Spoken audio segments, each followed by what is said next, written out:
बर' थुनलाइ आफाद आरो एबसुनि बानजायनायाव बिजनियाव सुबुं सांग्रांथियारि मेला मेहेर गोनाङैनो जोबनानै थाङो। चिरां जिल्ला बिजनीनि सिङाव थानाय बिजनी सोलोंसालिमानि बिरेन्द्रगिरि बसुमतारी अडिटोरियामाव बर' थुनलाइ आफाद आरो एबसुनि बानजायनायाव बिजनी महकुमानि सिङाव थानाय बर' फोरोंगिरि सानसुमै धोरोमारि आफाद आरो माखासे गौथुमफोरनि दैदेनगिरिफोरखौ लानानै सुबुं सांग्रांथियारि मेल जानानै थाङो। मख'जाथावदि आसाम सरकारनि सोलोंथाइ बिथिङाव फोसावनाय गोदान बिथांखिखौ गनायनानै लायाखै एबसु आरो बर' थुनलाइ आफादा। जाय बिथांखिया बिटिआर गोरोबथानि 6.3 नं दफा आरो बर' बिजों सोलोंथाइनि बेरेखा।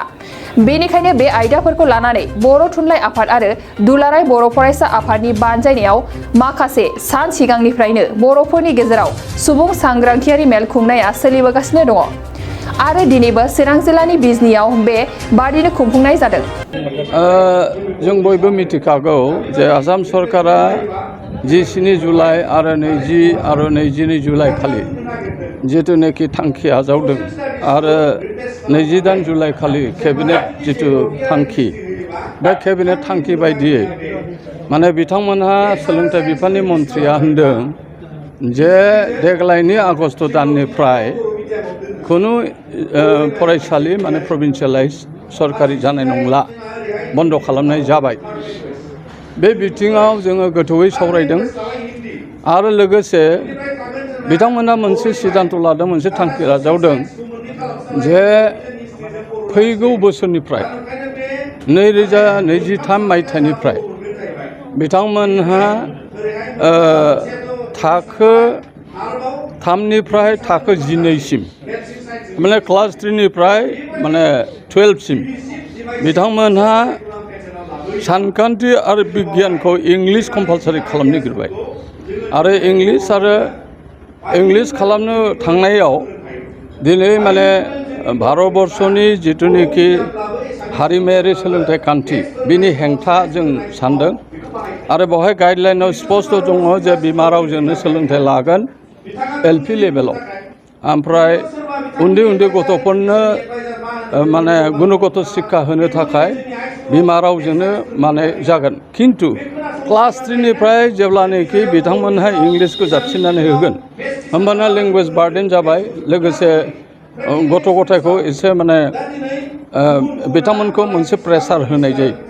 बेनिखायनो आरो बिमानि रावखौ नेवसिनानै बर', असमिया आरो गुबुन माने बिमानि रावखौ नेवसिनानै बिथांमोनहा इंलिसखौ जाबसिननानै होनायखौ जोङो बर' थुनलाइ आफाद, दुलाराय बर' फरायसा आफाद जोङो माने बेखौ माने साबजानाय मोनाखै आरो थांनाय 24 जुलाइ खालि जोंनि बर' थुनलाइ आफादनि मिरु मावफुं मेलाव जोङो बेखौ माने हेंथा होदोंमोन। बिनि उनावहाय जोङो दुलाराय बर' फरायसा आफादजों सावरायनानै जोङो नैबेबायदि सांग्रांथि मेलखौ जों लादों आरो सांग्रांथि मेलनि गेजेरजों जों जिल्लाफ्राव हाबनानै जोङो बिनि इन्टेलेक्सुयेल, बिनि जायफोरनिखि मेलेमजिबि, जायफोरनिखि फोरोंगिरि, जायफोरनिखि समाज सिबियारि, जायफोरनिखि सोलोंथाइगिरि बिथांमोनहा मा सानो, बे सरकारनि थांखियाव बिथांमोनहा मा अपिनियन होयो, मा बुङो, बेखौ जोङो मिथिनो थाखाय दिनै जोङो जिल्ला हाबदों आरो दिनै जोङो बिजनी जिल्ला बर' थुनलाइ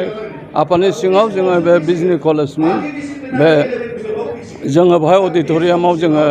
सांग्रांथि मेलखौ लादों, दुलाराय बर' फरायसा आफाद आरो बर' थुनलाइ आफाद। आरो लोगोसे दिनै माने बिथांमोनहा गं 10 माने मिक्स मिडियामखौ मोनफ्रोमबो जिल्लायाव मिक्स मिडियामखौ बिथांमोना इंलिसाव कनभार्ट खालामनो नागिरदों। दा जोंहा बिराद मिक्स मिडियाम दङ, जेराव असमिया प्रभिन्सियेलाइज बेवहाय बर' इन्ट्रडाक्सन, जेराव बर' प्रभिन्सियेलाइज बेवहाय एसामिस इन्ट्रडाक्सन। बेनिखायनो जों अप'ज खालामदों मा, मिक्स मिडियामनि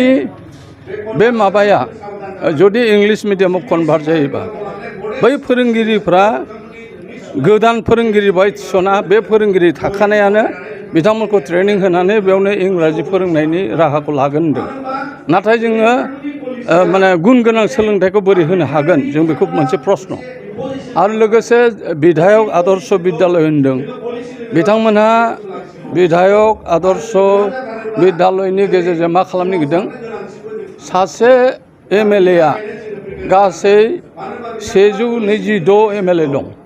126 स्कुला मोजां स्कुला इंलिश मिडियामाव कनभार्सन जासिगोन आरो बियो इंलिश मिडियामनि लोगो CBS कर्स जागोन बे बर्डआव थानाय नंला गतिके जोङो बै मोजां स्कुलखौ सायख'नानै जुदि रिजाल्ट मोजांखौ सायख'नानै जुदि बै MLAफ्रा जुदि इंलिश मिडियामाव कनभार्ट खालामोब्ला जोङो बेवहाय माने मोनसे बुंनांगौआ बेनो जे जों बे स्कुल मोजांफोरखौ कनभार्सन खालामनायखौ जोङो अपोज खालामदों जों माने हेंथा होदों बे मोनसे पइन्ट आरो मोनसे जाहैबाय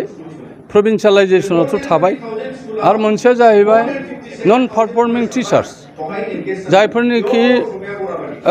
माबायाव दङमोन बिथांमोनहा माने टिउटरियेल दंमोन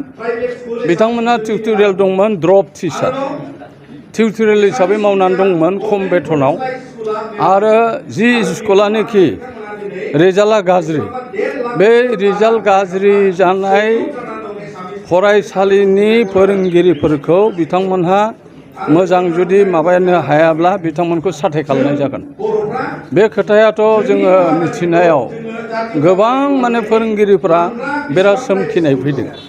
सोमखिनाय फैनानै जोंनिसिम फैदों लाइजाम होदों जोंनि अबस्था मा जागोन जोंनि थासारिया मा जागोन आरो बिथांमोननि जोङो हिउमेनिटेरियान ग्राउन्डखौ नायनानै जों आसाम सरकारखौ बुंदों जे टिउटरियेल नोंथांमोना जिहेतु थिसनबाय टिउटरियेल थाथों आरो नन पारफरमेन्स जिবিলাক स्कुल दङ नोंथांमोना डेभेलप खालामनानै इनफ्रास्ट्राक्चार डेभेलप खालाम आरो बै फोरोंगिरिखौ ट्रेनिं हो मोजाङै नोंथांमोना माने फोरोंनायनि राहाखौ ला बेनिफ्राय बिथांमोनखौ माने साख्रियाव थानो हो बेबायदि जोंहा दाबि दङ आरो गोबां फिसा दाबि दंबावो जोङो बिनि बागै जोङो बिटिआरनि चिफ प्रमद बर'जों जोङो गोथौयै सावरायदों आरो बिथाङा बिटिआरनि चिफआ माने एसेयावनो गिबि मन्थ्रिजों सावरायबाय होनदों आरो गिबि मन्थ्रिया हयथ' दासिमबो रिएक्सन देखायाखै सोलोंथाइ बिफाननि मन्थ्रियाबो जेबो बुङाखै जोङो बिटिआरनि चिफखौ बुंदों जिहेतु माने नोंथाङा सागोनगिरि बिटिआर सुक्तिनि सागोनगिरि बेनिफ्राय NDABआबो सागोनगिरि UBPआबो सागोनगिरि बिथांमोनखौबो जों बुंदों जे दिनै बे 6.3 नि गेजेरजों जेसेबांनाखि बेसरकारि स्कुल दङ जेसेबांनाखि भेन्सार स्कुल दं कलेज दङ बेखौ सरकारि खालामनांगौ आरो बेखौ प्रभिन्सियेलाइज खालामनांगौ बे खोथाखौ जोङो बिटिआरनि चिफखौ मोजाङैनो बुंबाय आरो गोथौयै सावरायदों आरो बिथाङा थाबैनो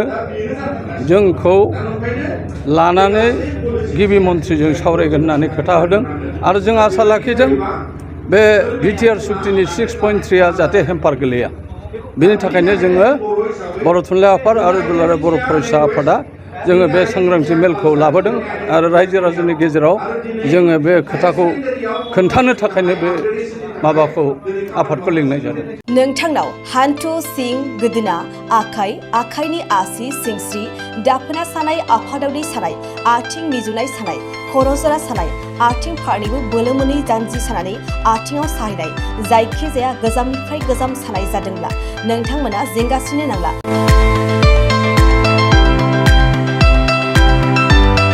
नोंथांमोननि थाखाय खम बेसेनावनो लाबोदों फिल नेचार जइन्ट फेन वेल